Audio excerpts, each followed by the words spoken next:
연중 22주간 수요일이죠. 마태복음 15장 21절에서 28절의 말씀입니다. 아, 여인아, 내 믿음이 참으로 크구나. 파워, 힘이란 그것을 실행하는 것에 의해 그 가치가 인정됩니다. 큰 무게를 들어 올릴 수 있는 사람은 물리적인 힘을 가지고 있죠. 어려운 시험과 테스트를 이겨내는 자는 지성적인 능력을 지니고 있습니다. 그렇다면 믿음의 힘이란 것은 어떻게 되는 걸까요? 그것을 알아차리는 사람에 의해서 일어날까요? 탄큐에리 신학자는 건강한 영성생활의 원리와 규칙을 담은 수덕신학과 신비신학에 대한 책을 썼는데, 프란치스코 교황님께서는 2018년 12월 교황청 관료 고위 성직자들에게 탄큐에리의 책을 통해서 우리 각자의 쇄신과 교회의 개혁을 위해 유익할 것입니다. 여러분들을 위해서입니다라고 권하셨습니다. 탄큐에리는 믿음의 6가지 효과적인 원리들을 열거합니다. 신앙은 첫째, 우리를 하느님과 일치하게 합니다. 둘째, 가치 있는 행동으로 인도합니다. 셋째, 위로의 샘물입니다. 넷째, 원의에 힘을 실어줍니다. 다섯째, 지성을 비추어 줍니다. 여섯째, 미래를 하느님의 시선으로 바라보도록 합니다. 하지만 모든 이런 효과들은 오직 한 가지 안에서 종합되는데, 곧 믿는 자를 위해 모든 생각들, 감각들이 하느님 안에서 하느님과 함께 존재한다는 것입니다. 믿는 자는 달구어진 뜨거운 철과 같죠. 철은 식지만 불에 다시 달구면 빛을 내고 불처럼 뜨겁고 무엇인가를 데우게 합니다. 이처럼 인간의 정신도 그렇습니다. 단순한 사람이 만일 믿는 자라면 미래를 바라볼 수 있고, 또한 현명하다면 인생의 여정에서 확신, 즉 그것과 함께 진행해 갈 것입니다. 그리고 그는 자신의 결정을 제시하기 위해 어떤 논의나 논제, 그리고 어떤 이유가 필요하지 않다는 것입니다. 베르펠이라고 하는 사람은 벨레드 때에 관한 그의 찬가에서 조술하였는데, 하느님을 믿는 자는 논의가 필요하지 않습니다. 하지만 믿지 않는 자는 어떤 논의도 그를 돕지 않을 것이라고 하였습니다. 오늘 하루도 신앙, 믿음이 깊은 하루가 되기를 기도합니다. 안녕하세요. 오늘은 8월 7일, 벌써 입추입니다. 입추. 절기로는 수요일이죠. 마태복음 15장 21절에서 28절의 말씀이에요. 어제 복음에 이어서 21절 가나안 여인의 믿음에 대한 부분이죠. 예수님이 이제 띠로와 시돈 지방을 그쪽으로 물러가셔서 그고장에서 가나안 부인이 나왔어요. 다윗의 자손이신 주님, 저에게 자비를 베풀어 주세요. 제 딸이 호되게 막이 들렸습니다. 예수님께서는 한마디 대답도 않으셨고요. 제자들이 저 여자 돌려보내십시오. 우리 뒤에서 시끄럽게 소리치고 있습니다. 시끄럽다는 얘기가 안 말이에요. 그저 예수님께서는 나는 오직 이스라엘 집안의 길 잃은 양들에게 파견되었을 뿐이다. 하지만 그 여자는 계속 예수님께 엎드려 절하며 주님, 저를 도와주세요 청했어요. 예수님께서는 자녀들의 빵을 집어 강아지들에게 던져주는 것은 좋지 않다 하고 말씀하세요. 좀 각박하지요. 그러자 여자는, 참 대단한 여자도요, 주님 그렇습니다. 하지만 강아지들도 주인의 상에서 떨어지는 부스러기는 먹습니다. 그때 예수님께서는 여자에게 말씀하셨어요. 아, 여인아, 네 믿음이 참으로 크구나. 네가 바라는 대로 될 것이다. 바로 그 시간에 여자의 딸이 나왔다.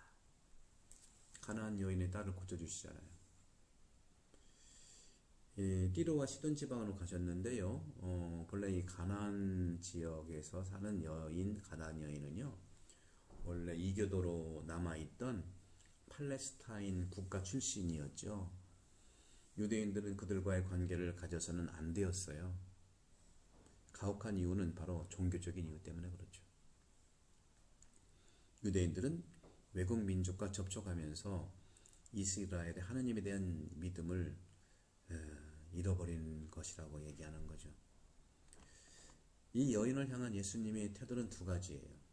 처음에는 그녀를 거절했어요. 명백하게 거절한 거잖아요. 안 된다 하고 얘기했어요. 나중에는 그녀가 구하는 그런 그 청원에 호의를 베풀고 공개적으로 그녀를 칭찬합니다. 최초의 거부는요, 모세 율법의 옛 계명에 대한 존중을 표현한 거예요. 하지만 그럼에도 불구하고 이미 일어난 바와 같이 성령은 한계를 뛰어넘고 은총은 율법보다 강하다는 것을 보여주신 것입니다. 은총은 율법보다 강해요. 그런 점들을 봤을 때, 그렇죠, 우리가 사실 이 지점에서 이제 제가 한번 확인 좀 해볼게요. 그렇죠. 그래서 당연히 은총은 율법보다 강한 것이죠. 네. 이것은 또한 제2차 바티칸 공의회 이후에 교회가 공개적으로 고백해온 가톨릭교 일치운동의 원리예요. 우리는 모든 인간 사회, 다시 말하면 그리스도의 교회도 법으로 정한 한계를 가지고 있음을 인정하는 거예요. 하지만 우리는 그것을 범해서 선의를 가진 모든 사람을 예수님께로 인도하시는 성령을 믿는 거예요. 사람들도 올 수 있는 것이죠. 오직 그들이 성령의 인도하심을 받을 때 하느님의 은총의 신비로운 길을 따르게 될 경우가 가능하다는 거죠.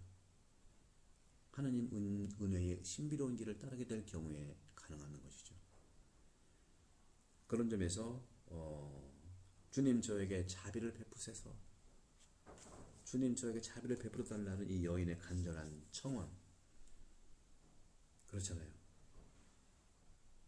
주님 저를 도와주세요. 오늘 15장 25절의 말씀이에요. 오직 이스라엘 집안의 길 잃은 양들에게 파견되었을 뿐이다 했더니 그 여자는 확 예수님께 와 엎드려 절하며 저를 도와주세요, 자비를 베푸세요. 그랑 똑같아요. 미사 때 자비를 베푸셔서 하는 것. 이렇게 추구하고 청하는 것은 삶의 상징입니다. 삶의 정수죠. 움직임. 생물은 움직이는 거예요. 정체된 것은 죽은 거예요. 움직이지 않으면 죽은 거예요. 믿음, 희망, 사랑, 이것이 신성한 덕행인데 우리 안에 있는 하느님 생명의 씨앗이 바로 믿음, 희망, 사랑이에요. 이걸 움직이는 거예요. 믿음도 움직이고 희망도 움직이고 사랑도 움직이는 거예요. 그리스도의 충만함 안에서 싹트고 자라는 것이 믿음, 희망, 사랑이에요. 움직이는 거예요. 가만히 있으면 정체되면 죽는 거죠. 믿음에도 단계가 있어요. 처음 사람은 복음의 모든 가르침을 알지는 못하지만 하느님께서 나를 인도하신다는, 그분을 신뢰하시다는 걸 아는 거예요. 복음은 모른다 하더라도 예수님은 알잖아요. 신뢰하잖아요. 따라서 이 믿음이라고 하는 것은요, 하느님을 신뢰하는, 단순하게 신뢰하는 걸로 시작하는 거예요. 단순한 신뢰부터 뭐 많이 알아서가 아니에요. 물론 알면은 이해할 도움이 되지만 몰라도 신뢰로부터 하는 그 상대방에 대한 신뢰에서 시작하는 게 믿음이거든요. 이것은 또한 모든 신자들의 아버지인 아브라함의 믿음하고 똑같은 거예요. 그런 점에서 로마서 4장 1절에서 3절에 나오는 말이잖아요. 네. 야훼라고 하는 하느님께서는요, 바로 아브라함을 부르시고 아브라함은 미지의 세계를 향한 여정에서 아브라함을 하느님을 따르잖아요. 시간이 지나면서 아브라함은 그 신성한 약속의 길을 이해하는 법을 배우게 되었어요. 그렇잖아요. 알고 가는 게 아니라 믿어서 가다 보니까, 그러다 보니까 그 법을 배우게 되고 그 길, 믿음의 길, 약속의 길을 가는 그 길을 이해하는 법을 배우게 되고, 하지만 또 의심도 나잖아요. 당연한 건 의심도 나는 거예요. 예수님의 제자들의 믿음도 마찬가지예요. 예수님이 직접 뽑아칩니다만 의심을 하잖아요. 당연한 겁니다. 따로 제자들은 예수님 스승을 따르고 스승님의 설교를 듣고 조금씩 믿음을 키워나가는 거예요. 믿음은 키워나가는 거지 한꺼번에 왕창 되는 게 아니잖아요. 신뢰부터 시작하면 되는 거예요. 중간중간에 드는, 저도 테니스를 배우면서 한 5년 되니까 이제 좀 알아듣고 몸이 이해하는 것 같아요. 따라서는 할 수가 있어요. 따라한다고 다 늦게 되는 게 아니더라고요. 그래서 모든 것을 그들이 이해하고 의심하고 하면서 결국에는 믿음의 성장을 통해서 삶의 주인이 내가 되는 거죠. 믿음은 이렇게 탄탄대로 말씀의 내용을 또 이해하면서 계속 자라는 겁니다. 자라는. 삶을 통한 믿음도 마찬가지죠. 어제 당신은 거의 이해하지 못했지만 삶을 통한 믿음은 계속 자란다는 거죠. 이게 바로 아우구스티누스 성인께서 하신 말씀이에요. 믿음은 자랍니다. 어떻게? 삶을 통과하면서 믿음의 내용의 이해와 함께 자란다는 것이죠. 어제는 조금 이해했지만 오늘은 그 계속되는 삶을 통한 믿음의 지속적인 이해와 함께 자란다는 것이죠. 아우구스트 성인이 말씀하신 거예요. 오늘날에도 우리는 그런 것들을 잘 이해하게 되잖아요. 저도 시드니에서도 그랬습니다만 말씀학교를 통해서 저는 작년에 와서 작년 11월 9월에 시작해서 믿음이라는 것이 처음부터, 그러니까 저는 이전에 이해해요. 우리 믿음이 없어요. 믿음이 약해요. 믿음을 모르겠어요. 그것은 이미 이제 신뢰한다는 말이거든요. 신뢰로 시작하는 거예요. 신뢰로. 하나님에 대한 신뢰, 그리고 구체적으로는 이제 말씀에 대한 신뢰, 당연히 예수님에 대한 신뢰는 당연히 있는 거예요. 그러면서 이제 산전수전 공방전 이군과 저군과 삶 안에서 말씀이 이제 서로 만나면서 그 또 한편 말씀 공부하면서 이게 이제 의심될 때도 있고 또 안 될 때도 있고 못 알아들을 때도 있고 좌충우로 하다가 한 3년, 4년, 1년, 2년, 3년, 4년 매년 갈수록 자란다는 거예요. 믿음은 생물이거든요. 아우구스티누스 어제는 덜 이해했지만 오늘은 더 이해한다는 거잖아요. 내일은 그것을 더 잘 이해할 수 있다는 거잖아요. 내일은. 이렇게 믿음이 자라는 그리스도인들은요, 자신의 이런 종교적인 지식을 연구하고 배우고 심화하는데 기쁨을 갖는 거예요. 필요성도 있지만 기쁨을 갖는 거예요. 발견되는 보물 같잖아요. 이러한 경험에서 그리스도보다 배운 것을 더 많이 믿을 위험도 우리는 가지고 있는 거예요. 그리스도께 배운 배운 것보다 더 믿으려고 하는 위험도 사실은 있어요. 예수님이 하지 않은 걸 자기가 했다고 막 그럴 수도 있거든요. 우리가 또 조심해야 되는 거죠. 그러한 지식은요, 하느님과의 친밀한 관계의 원동력인 초기의 신뢰로 돌아가야 돼요. 초기의 신뢰에 영향을 주어서는 안 된다는 거죠. 초기에 정말 아무것도 몰랐을 때, 저는 몰라요, 어려워요 했을 때 신뢰를 둔 거, 여기 영향을 주면 안 돼요. 예, 파우스티나 성녀께서 이렇게 말했잖아요. 예수님, 나는 당신을 신뢰합니다. 이게 굉장히 중요해요. 고백하는 거 신뢰합니다. 오늘 예수님께서 그런 말씀을 하세요. 감동을 하시면서 그 여인에게, 여인아, 네 믿음이 참으로 크구나. 네가 바라는 대로 될 것이다. 힘은 하는 것으로 인정받죠. 저도 이제 농담처럼 얘기하는데, 안 되면 되게 하라? 저는 되면 한다고 얘기해요. 안 되면 되게 하라. 얼마나 힘들어요, 그죠? 되면 한다. 힘이라고 하는 것이 하는 것으로 인정받고요. 그런 점에서도 누군가가 무거운 짐을 들 수 있고 탄탄한 체력을 갖고 있고 어려운 시험을 통과한 사람이 있는데, 그 사람은 누구나 똑똑하긴 하죠. 그리고 이 믿음의 힘을 어떻게 알아차릴 수 있을까 하는 그런 질문도 우리는 할 수 있잖아요. 좋은 영적인 삶을 위한 원칙 목록이 좀 있는데, 이게 이제 프란츠 교황님께서 말씀하셨던 중요한 그 원리가 되는 영성생활의 원리가 되는 게 있는데, 이게 이제 탄쿠에리라고 해서 탄쿠에리, 발음이 이제 라틴 그 이태리 말로는 이제 탄쿠에레이라고 하지만, 이 목록은 이제 신학자하고 영성가인데요. 믿음의 6가지 주요 효과를 열거한 게 있어요.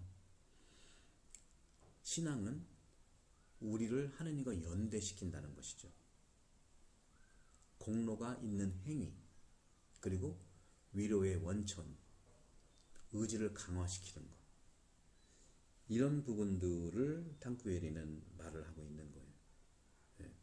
하느님과 일치하게 하는 믿음의 효과적인 원리가 6가지가 있는데, 바로 그것은 말한 그대로 제가 드린 말씀입니다. 그래서 깨달음을 준다는 거죠. 하지만 이 모든 효과는요, 믿는 자에게는 하나로 종합이 되는 거예요. 하나로 종합이 되는 거예요. 하느님과 연대하는 신앙, 공로가 있는 행위, 그 공로가 있어야 되잖아요. 희생을 한다든가 하는 공로가 있어야 돼요. 선행을 한다든가. 그 다음에 이것은 위로의 원천이 되는 거고요. 의지를 강화시키는 거예요. 이렇게 또 깨달음을 준다는 거죠. 그런 부분들을 우리는 이제 말씀드릴 수가 있는데, 그런 점에서 종합이 되는데, 모든 생각과 감정은 하나님 안에 있는 것이고 하나님과 함께 있는 것이라고 말씀을 하고 있어요. 쇳덩어리는요, 차갑지만요, 불에 들어가면 빨갛게 되잖아요. 그죠? 그런 점에서도 우리가 이제 단순하게 이제 알을 수 있는 것은, 차갑지만 일단 빛에 의해서, 불에 의해서 달궈질 수 있다는 거죠. 그런 것처럼 인간 마음에도요, 이러한 열정이 적용된다는 것이죠. 불꽃과 같이 우리가 달궈질 수 있다는 것이죠. 정신적인 인간적 정신이 역시 마찬가지 달궈질 수 있다는 걸 얘기합니다. 단순한 사람이라면요, 앞으로 내다보고 또 신중하더라도 안전하게 나가는 사람이 지혜로운 사람 아니겠습니까? 인생의 여정에서 자신의 결정을 정말 촉진하기 위해서는 논쟁이 필요하지 않아요. 그런 점에서 베르펠이라고 하는 이분은 벨라데타죠. 벨라데타에 대한 전기를 썼는데, 이분에 대해서 이제 전기를 쓰면서 이제 노래를 불렀는데, 하느님을 믿는 사람은 논쟁이 필요하지 않다고 되어 있어요. 하지만 믿지 않는 사람에게는 어떤 논쟁도 그에게 믿음에 도움이 되지 않는다는 말씀을 하시거든요. 오늘도 여러분께 말씀을 좀 드렸습니다마는 이 여인 가나안 여인의 믿음 안에서 우리의 믿음과 세상의 믿음을 살아갈 수 있는 축복을 청하면서 정보와 성자와 성령께서는 여러분을 강복합니다. 감사합니다. 구독, 성기 부탁합니다.